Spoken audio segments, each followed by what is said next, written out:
Welcome to this week's Culture Couch Live. Carly, Merv, how are we? Hi, Rosie. How are you all? Morning, Rosie. Morning, Carly. Good morning. Very well, thank you. We've got a combo this week. So we actually got a question which then coincided with, Carly, you sending out a survey. So the question was around, the last sort of 6-12 months, even before that, a lot of people exploring their options and leaving and all that sort of stuff. And then, Carly, you sent around a nice survey around what people, what retains people. So do you want to go into that? And then we can refer to Jeff's question around, he's been in a couple of businesses and he himself has changed businesses over the last 2 years, and that seems to be happening a lot more. So do you want to open it up? Maybe just chat about that survey you sent us.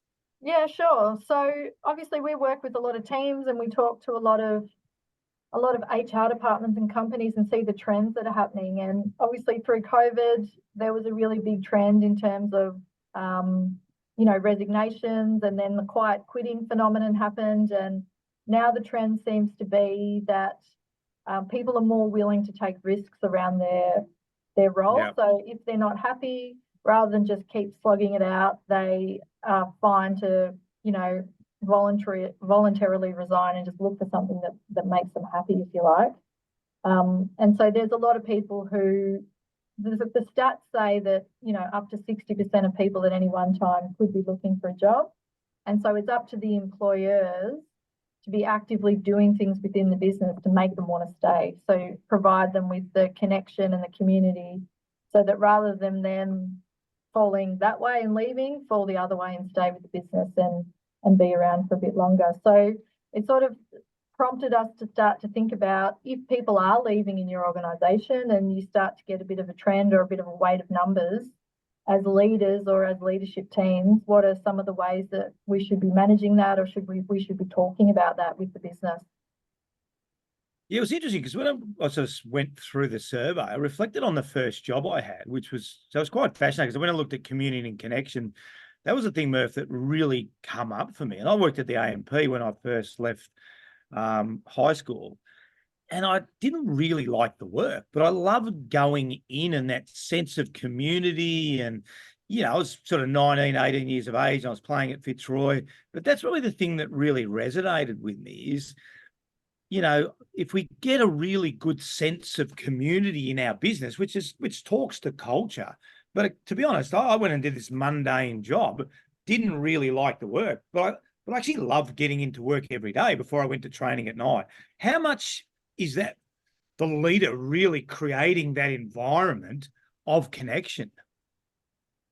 Huge. So the leader has to be able to create a place of belonging. I think we talk about this all the time. People want to feel like, feel like they belong, feel like they're connected, feel like they've got a voice, feel like that their job is meaningful, and feel like they're improving in their job, that sort of mastery piece. Yeah. And so I think it's really important for leaders to create a place where people want to be. I think one of the things, it can be a little bit industry specific, which we spoke about yesterday, I think it was. So where you get some organisations are really well suited to everyone being in the office, whether it's 3 days a week or 5 days a week, whereas others, sales or consultancies where people are in and out. So sometimes you might go into the office and there's not many people there as well. So it's sort of, it goes very much to building a culture of belonging, but being really thoughtful and structured around it, because if people are coming in and out and there's not many people there, then you don't get that anyway when you are in the office. So it's about being really clear and really specific about what you're trying to build and what your people need. And the only way you can really find that out, I guess, is to talk to them. And I also think, Carly, that this is where the psychological safety comes in. About, you want to be in a work environment that we talked about, feeling a sense of community and belonging, Murph, as well, but that creating of a sort of safe environment. So if I actually do speak up at a meeting, or if I come into the workplace, we've got this hybrid situation, some people are back at work, but when I do speak up or when we do have a meeting, I want to feel like my voice is being heard. And I think that's a big part of it as well, isn't it? are people listening to me at work, or am I just sort of going in, ticking a box, doing a job, and then going home? So talk to that a bit as well. Yeah, it's something that comes up in almost every single session is, do we have shared goals and shared meaning and purpose for the business that everyone knows what we're trying to achieve? And often the leadership team go off and have a strategy day and they put it in a document, but they don't share it and they don't refer back to it. And so the team find it hard to understand where we're going and what my role in is it, my role is within that. So I think them feeling okay to ask questions is, really imperative. And also, that conversation piece when it comes back to, okay, so if we have a period where 2 or 3 or 4 people will resign and leave, we talked about it earlier. Everyone knows they're leaving. Everyone knows probably why they're leaving. The leaders may not, but, in today's day and age, we have to be talking about that stuff and we have to be communicating really quickly and really honestly, because people, hopefully they're feeling okay to ask questions. Why are people leaving? What's going on? But if they're not, we have to be providing them with that information in line with our values. And, most people will understand how important that is to their teams now. So, yeah, I think being able to ask questions is really important, Rosie. I think you raise a good point, because sometimes leaders are reluctant to go to the group and explain what's happened or so-and-so is behind. But as you know, Rosie, if you don't explain to people, everyone knows, and you create a void or a vacuum of why. And as a result of that, people fill it in with their own stories, and so you're much better to be upfront and on the front foot in terms of communicating any change to the workforce or the team, because otherwise, people just fill it in with their own stories or gossip, and as a result, it can be more detrimental than the truth. Well, and the truth is going to give you direction in some way, shape, or form, because the truth might be that someone has got a better job opportunity. So tell everyone, look, Carly's leaving, fantastic. Or the truth may be that our culture is poor. So either way, if you don't face the truth, you're going to get filled with stories, but you could potentially pivot the wrong way. And it's a bit like a footy club, Murph, that thinks they're a bit closer to winning a premiership than they are. How many times have we seen that? Or alternatively, they're a bit further away. So they make bad decisions. They're closer than they think, or they're further away. That's a really good analogy. So the honesty piece then gives you a chance to reflect on, how is your culture, Carly? Is this just because that person has got a better opportunity, or we're living in a world now where people are changing, or is it our responsibility? Do we have to make improvements in the workplace? I was going to say, before Carly answers that, sorry, Carly, this happened to me last week with a client. So they're a team of about, I think, 20 odd people, and one person had resigned, and they were a valued member of the staff. And I said to the group, does everyone know why Bob, I'm making his name up, why Bob's left or why he resigned? And you can everyone went, oh, and the leader, he said, oh yeah, I probably should have spoken more about that. And it turns out, as you say, he'd left because he'd been offered this a package, which was almost, it would have been crazy for him not to take. So he was really comfortable with what this company was doing and this team was doing. It's just that he'd been made this amazing offer. And so he took it, and we just had that conversation with the group. And in the end, we all said, well, good luck to Bob, fantastic opportunity for him, and, good luck. And you might get over there and find out the culture isn't as good as it is here and come back. But at least then everyone knew exactly what had happened and why it had happened. So I think that's just a simple example that I came across last week. Yeah, but we need to look in the mirror, don't we, Carly, to see if it is our problem and we don't actually see it, then we're going to continue to lose good people. Yeah, and again, it's the thing about how much time do we spend on leading, coaching, developing, training versus actually doing the job. And leadership's so important now. Like all of the other surveys that we're seeing also say that, you know, salary is important, but probably culture and connection is more important, and particularly to certain age groups or demographics.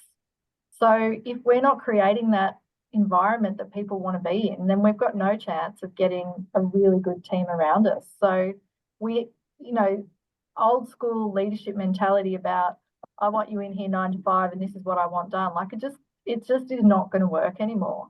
And people want what they want. And it's the world of customization, you know, like we all watch our own shows and on our own devices and do our own things. Everything's personalized.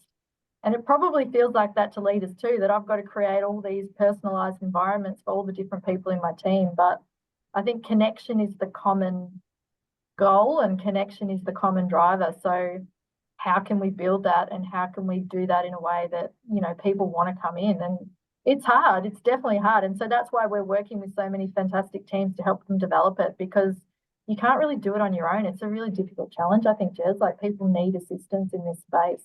Yeah, and I was actually going to ask Ruzi a question there, because I know, Ruzi, you and I had this chat about 4 or 5 years ago. You were potentially in the running for another AFL coaching job, and I remember saying to you, "Why don't you take it? Like, this is crazy. You know, you're a successful coach in a couple of clubs. You would be perfect for this job." I remember you saying you didn't have the energy for it because of the amount of time that it takes to manage the not only the football staff, the players, but also the team around it. I don't know if you want to elaborate on that. Yeah, I think it's interesting. We talk about it all the time, is leaders not coaching. And genuinely, probably my first job at Sydney, I was more a technical coach. But when I went to Melbourne, my whole week was really coaching and helping players and staff get better, and that really is the exhausting part of it. So, and even on the survey, people in the survey wanted growth opportunities. Yeah. So if you're a leader sitting, and we see this all the time, one of the biggest mistakes leaders can make is just do all the technical work, because that's why you've got your head of marketing and they've got staff, and head of IT and they've got staff, and head of sales and they've got staff. But it's really easy to still get caught. And we call it the player coach syndrome, don't we? Yeah. It's so many executives want to still play the game, whereas in footy you can't run down from the coach's box and run onto the field. But in business you still can, Murph. And that was my response, is like, you need a lot of energy to be a manager. And that's why we also talk about, as well, Carly, look after yourself. Make sure you turn up really well, healthy and happy, and you've walked the dog in the morning, or you've done your exercise or your meditation, or you've just eaten a nice breakfast, or you've dropped the kids off to school. It's really, so growth opportunities as an extension, coaching of the leaders, Carly, was really important in the survey too. Yeah, so it's not a nice to have anymore. Like if people don't have that, they leave. If people don't have a good environment, they leave. Like you have to spend time on it. And time is something that nobody ever has. Like every single team's like, oh, I don't have time, I've got a million things on. So it's about carving out the time for things that are really important that will get you the results. Because in essence, we want to be a high-performing team, and that's how we're going to be able to do those things. So, it's complicated, isn't it? Yes, it's a trust model, really. That's why I love that slide, Murph, isn't it? It's trust is built by character, competence, and care. Really, if you were to pull out sort of one of our slides and try and articulate, what a good workplace is and reflect on that survey, it's the trust model, isn't it? Yeah, and so if you've got people who are leaving, or even if your workplace is going well, it's still worthwhile doing an audit. On what's our purpose, what are our values, what's working, what's not, and working through that with your team and allowing them to have a say in the behaviors that they want to see. And then as a result of that, building a strategy around that so that people own it and can take responsibility for it, and therefore start to build their own culture, not just what the leader says. And I think my favourite times in our program is the review. When we've built the culture code and we come back, how many times, Carly and Murph, do we go, guys, how far you've come? You've done an amazing job. And they sort of look around and go, oh, have we? Go, yeah, you guys, you're having such more meaningful conversations. You've built stronger relationships. And they go, yeah, we have, haven't we? Like it's just that ability to get that independent person in to come and have a look at your your organisation, run the initial program, but then more importantly, do constant reviews on where you're at. I think it's a great tip. Yeah, I think to your point, the conversations is the pivotal part, and it always is for us. Like, if you don't know people want to leave, or if you do know what people want to leave, having regular conversations with them about what they need, are they happy, how can you help them develop and grow in the role, like those constant conversations will give you as much information as you can get to try and keep people within the organisation. So just constant conversations is always the key. And that takes time. And so we go back Yep. to where we start. So it's like an angry ring. Yeah, Yeah. definitely. 100%. No, that's good, guys. Well done. Good Culture Couch Live. Good question. Good survey. So thanks, Carly. Thanks. Sorry, Rizzy, before we finish, I've just got one other Yes. question for you. You said that you worked for AMP in, what was it, about 1943? What year? What? 1980 or 81? 1981. I put AMP on them Yeah. back in No, 1981. Yep. That's only 2 generations ago now. Yeah, I know. I was. This is a true story. I had a review from my boss, and I know his name, but I won't mention his name. And he said to me in my review, Paul, you need to make a decision between football and insurance. So my work colleagues remind me of that all the time and laugh about it all the time. So that was my review. So hopefully, The decision, Ruthie, or not? I think I made the right decision. I wasn't a great worker, mind you, but I just enjoyed going in. I wasn't a very diligent worker, so I think that's what he's alluding to. So I think I made the right decision. Ian, You could be the CEO of AMP by now, Rizzy. That could be right. All right, guys. Thanks a lot. I'll see you all next week. Thanks, everyone. See you on Culture Couch Live next week.